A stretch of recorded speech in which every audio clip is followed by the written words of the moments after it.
Good morning. Can you hear that? It's a little bit quieter in the Exam Coach Studios, aka Shoreditch High Street, this morning. The reason is because it's about 5:45 and I'm walking into work for a 6 a.m. meeting with my boss to basically crack on, figure a few things out and plan out how we want to attack the next 6 to 12 months on the job. And you look at that and you're thinking, to be honest, compared to banking and some other industry hours, that's no biggie at all, the 6 a.m. start. But for advertising, you're looking at that 9 till 6 basic work hours. And there's every part of you think, wow, that's a bit extreme. A 3-hour meeting before work's even officially started to talk through business strategy and really plan things out. Now, there's a few points that I want to bring up here. The first, I think you already know it, and if you don't, you need to start watching more of the Exam Coach content. It's win the morning, win the day.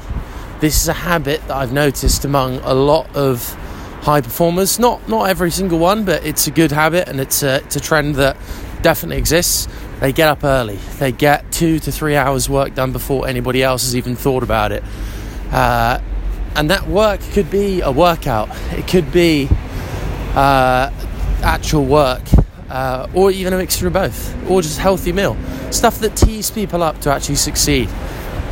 And, the MD of Vayner London, he's cut from the same cloth, loves an early morning, and I think it's something that I've developed, the early morning stuff, because when you see it working, it gets a little bit addictive, because you know that the recipe for a good day involves an early wake up, and then it's kind of self-fulfilling in that it feels good continuously, so you just keep doing it.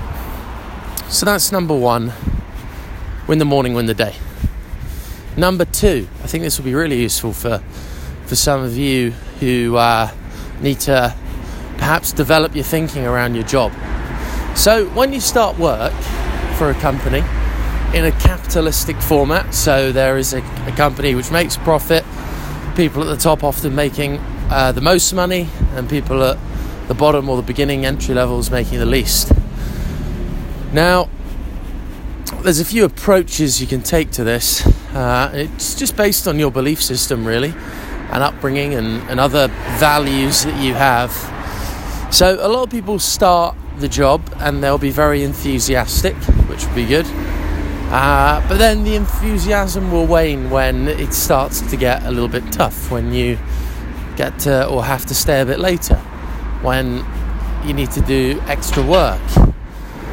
And they feel quite entitled towards a promotion without actually going above and beyond what is expected of them, which is essentially what any promotion should warrant, because you're leveling up to a level beyond what you currently are instead of just doing the bare minimum. And part of that is, or a really, really useful way of being able to view this situation is through a model where you're not always looking at, okay, an hour of my time is worth X amount of money. Because what that will do is it will make you feel really, butthurt and wronged when you have to do extra work. Instead, you just think of it as investment. You think of the extra work as, time added on that down the line is going to put you in a much better position. And you know what? I've already played that out to a certain extent. Yeah, I'm early on in my career, but I've already played some of it out. I remember my first 6 months at VaynerMedia, I probably worked, hours that are similar to maybe someone in banking or law.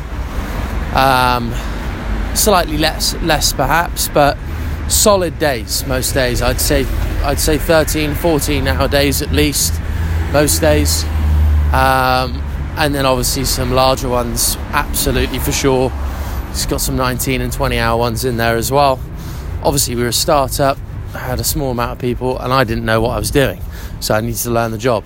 But the fact that I doubled down in that period meant that I grew very, very quickly, and the buy-in you get from the team around you, because everybody appreciates hard work, and a certain sense of lack of entitlement before you've actually proven yourself, put the work in. A combination of that and just letting it play out and seeing that if you just continue to work hard at a high level over a long period of time, you get better pretty quick.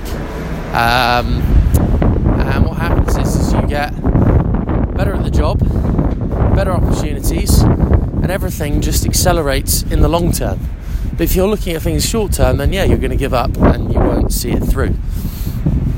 And I remember I had this discussion with my granddad. So my granddad's a little bit different from me,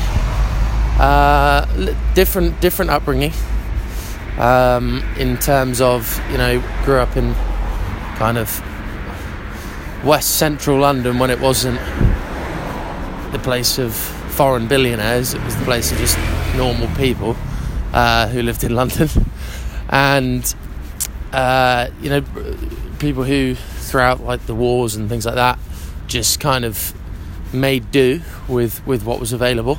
And then he went on to work in like a warehouse in Heathrow for 30 years, just as I think he was kind of an admin or stock controller, so just looked after the stock, what's coming in, what's coming out, XYZ, with a load of other geezers. But definitely different approach from me. He worked shift work, 6 months on, 6 months off kind of thing, and that was how you did it in those days, and I fully accept that. But he was going to check in at 9, check out at 5, and occasionally, if the job wasn't finished, you'd down tools, see you later, see you tomorrow. And that approach works in certain circumstances. Maybe that's one of them, when you're a warehouse stock controller in Heathrow Airport. But when you're looking at building a career, you got to think more long term, and you can't just think in terms of capitalist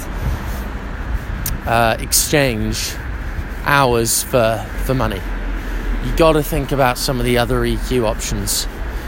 Other people are around you, they're probably going to be involved in your career for a long period of time. If you do above and beyond what's expected, that's going to carry you through in the future. And I know that because I'm marking down right now everyone who I work with.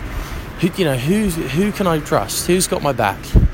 Who's really going to put in the work when I need them to help me out with something? Who's going to go above and beyond, and who's not? Who's going to do the bare minimum? Who's going to come in with a sense of entitlement and the fact they think they're owed something because XYZ, I'm this, I'm that, my dad did this. I don't really care about any of that, to be honest, and I just think it's a pretty weak mentality to have. You're basing your self-worth on a lot of things that just don't matter, and it's just not going to carry you very far at all. And again, I'm 24 years old speaking to you about this, but I've seen this play out already, and all I'm doing is looking at the small things, identifying them, and I've been around almost long enough now to start making some tentative conclusions that that's the way it's going to be for life in general. So I went to school with plenty of people who thought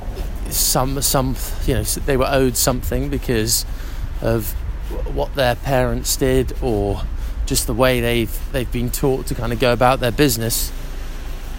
And let me guarantee you this: they're no further forward.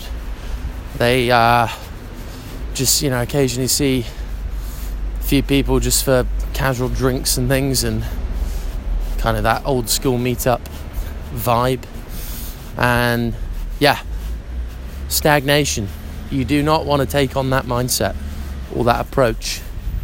You want to be cracking on, positive, giving everyone a chance, going above and beyond, enjoying the hustle, the day-to-day grind, because that's what it's all about. If you can enjoy that, well, you've won, really. You can't go wrong at all, because you'll enjoy the day-to-day, and then you'll enjoy when you hit the long-term milestones, and then you just rinse and repeat. Beautiful. Love it. Anyway, I riffed there, got pretty deep, but I just hope there's some value there. Again, I'm learning this. I'm not trying to say I know everything. In fact, I'm always trying to look for what I don't know and what I can't be sure of, and what I'm not quite doing right. But I think one of the things that I didn't really get too much of when I was growing up, 13 to kind of 21ish, was someone who was near enough in age to me who could just tell me a few reassuring things and a few truths just as well. This stuff's true. It's just true. And hey, if you listen to it, great.